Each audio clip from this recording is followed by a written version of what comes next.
Majibu yote hadharani, ukiachana na kufanya mazoezi, basi kila kitu kiko wazi. Tena ameshazungumza mwanamke wake, kipenzi chake, chimama wake, tena mke mtarajiwa, yani Kajala. Of course kwa sasa unaambiwa kitu ambacho labda ulikuwa haukifahamu, na hebu nikusanue mtu wangu wa nguvu ambaye umekuwa uko na mimi katika kipindi mbalimbali. Sasa Harmonize kwa sasa bwana yupo kwenye furaha na penzi lake, ila unaambiwa bwana Harmonize katika kitu ambacho anakipenda, na kama utakumbuka ilikuwa ni moment ambayo pia alishawahi kuisemaga Mwijaku na Baba Levo kwamba Harmonize katika kitu ambacho anakipenda, ukitoa bangi basi unaambiwa ni kuku. Haipiti siku Harmonize hajala kuku, tena unaambiwa awe kuku wa kienyeji, awe kuku wa kisasa, lakini Harmonize tayari ameshakuwa addicted kwamba siku haiwezi kapita bila Harmonize ya kuagiza kuku na kula, na unaambiwa kwa siku yani ni lazima amalize kuku mmoja.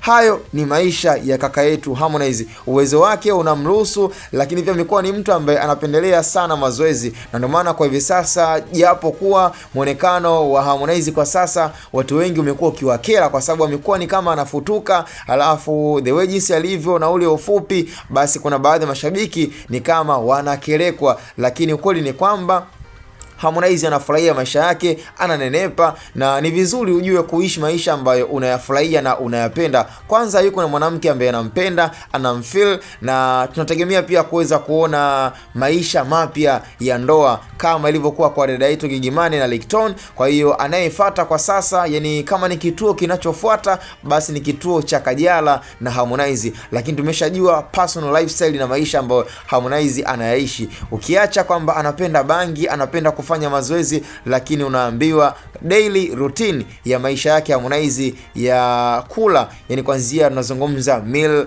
lunch, supper, dinner. Kiwalisia kaka yetu Harmonize bwana amekuwa ni mtu ambaye anapendelea sana kula kuku, na kuku kwa siku ni lazima, sio ombi. Kama unavyoona kwa binadamu kwenda chooni kwa siku inaweza ikawa ni lazima na sio ombi, basi kwa Harmonize kula kuku kwa siku kwake pia ni lazima na sio ombi. Sasa hayo ni maisha ya kaka yetu Harmonize, na ndio maana naambiwa bwana siku zote inabidi ujikune pale unapoweza, usiige usije ukachanika msamba, na unavoruka basi jitahidi uagane na nyonga. Haya ndo maisha, na hizi ndo falsafa za maisha ambazo zimekuwa zikiendelea katika haya makulunge ambayo yamekuwa yakiendelea kwa baadhi ya watu ambao wanajimudu kifedha. Sasa kwa sisi Kajambanani tusiokuwa na fedha, tusiokuwa na maokoto, nafikiri hili swala la kula kuku kwa siku na hisi tuliweke pembeni na tuliendelee kuliona kama ni sehemu ya historia kwa kaka yetu Harmonize. Cha msingi tukutane kwenye upande wa comment, mwaga makopa, mwaga ma comment.